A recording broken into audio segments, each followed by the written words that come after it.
My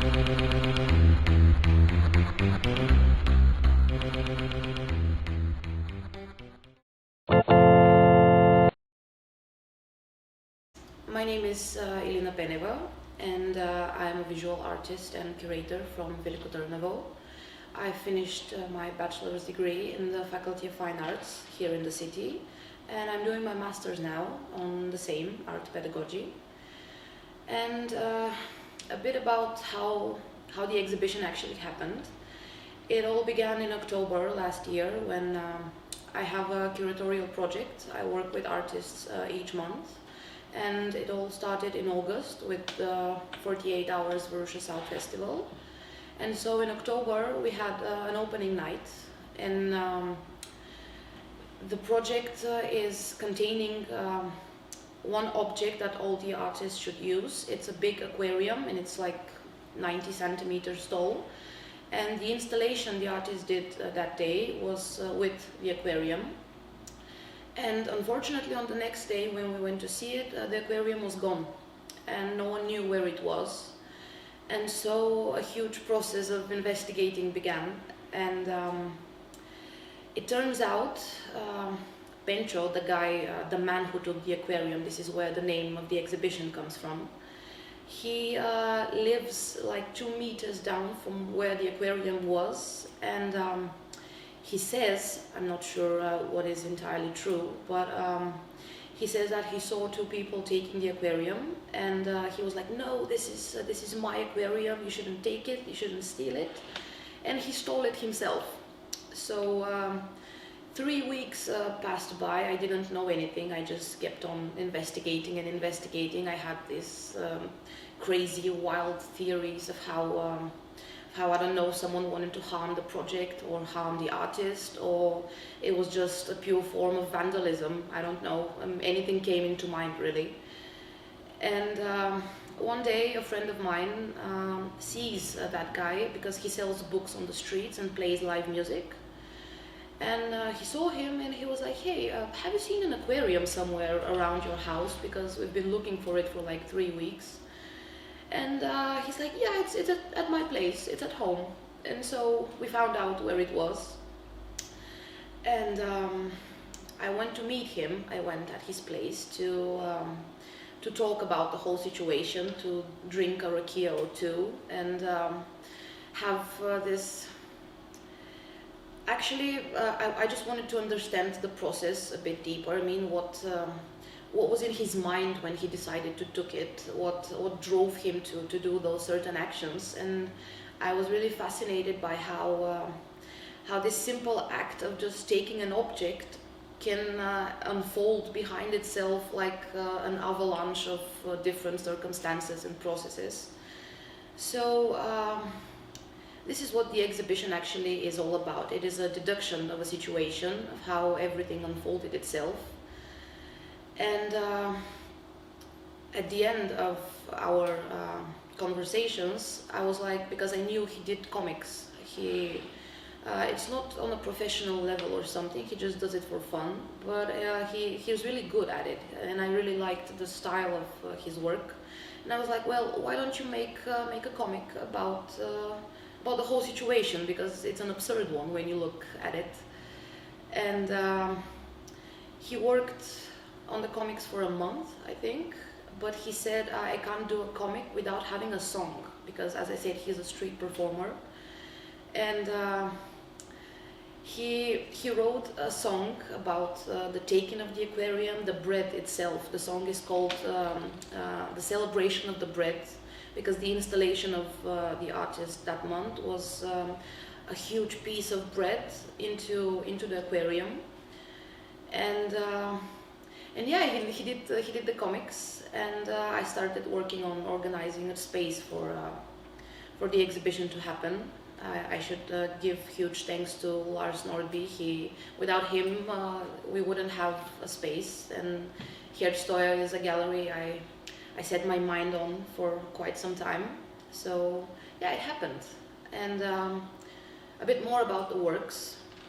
The exhibition starts with a small investigation board, which is the first thing that I actually created about the whole process. It has in it all the different hypotheses about what happened, about who took it. We have different versions. It's as I said, probably vandalism, or I even had a spiritual hypothesis. I called this lady that does some spiritual work, and she told me that a tall guy took the aquarium because he wanted to harm the whole project and the situation. But she turned out to be right about one thing. It was that the guy who took it didn't know what to do with the aquarium, and it turned out to be true because Pencho said that he spent some time like measuring the glass, if it will fit one of his broken glasses on a door, or he really tried to utilize the whole object. But thankfully I found it before that, because it could have been a bigger disaster. But so yes, the first object is this, and you can see a red string leaving the investigation board and going out to a small flyer. This is actually the flyer of the exhibition, and it was one of the main clues about what happened to the aquarium, because it was really loosely put on the glass object.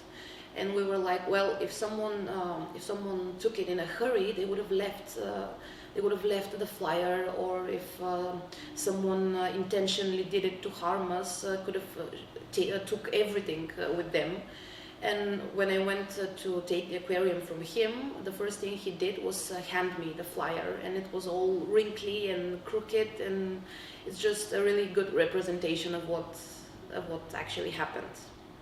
Then on the next wall you see a few pictures connected by a red string again, because the red string is actually this invisible connection I saw between everything that happened.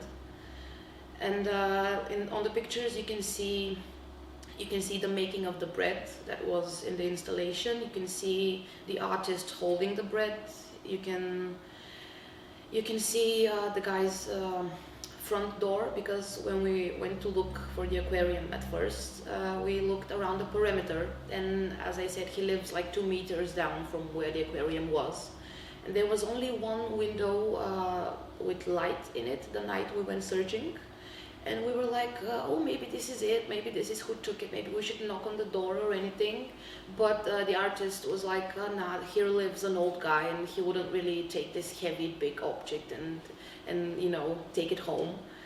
And so we didn't even look there.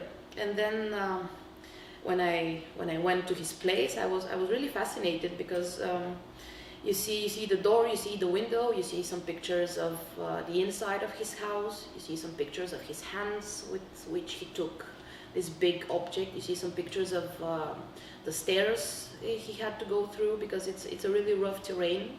It's not very comfortable to go down like this stone stairs and everything with something so big. I don't know how he did it. I mean, I'm still surprised by everything. So, but yeah, he did it. He took it and he brought it home, and everything unfolded itself after that. And in the second room, you see the comics, which is a set of 10 pictures, which there is some part of the story that is true in the comics. You see the artist making the bread. You see how he takes it from the other 2 people. You see how he gives it to the people later, because he said the bread took some mold on it. He didn't eat it. He gave it to the dogs later, because he has like 4 or 5 dogs with him. And the interesting part is that this is part of the concept of the artist, because she said she left a very precious memory inside of the bread, and she let it out of herself in such a way. So she was like, let's see what happens to the bread. Let's see how life takes that memory and takes it away from me. So the molding of the bread and the dogs eating the bread is actually the finishing part of her concept. So basically this is what the exhibition is all about.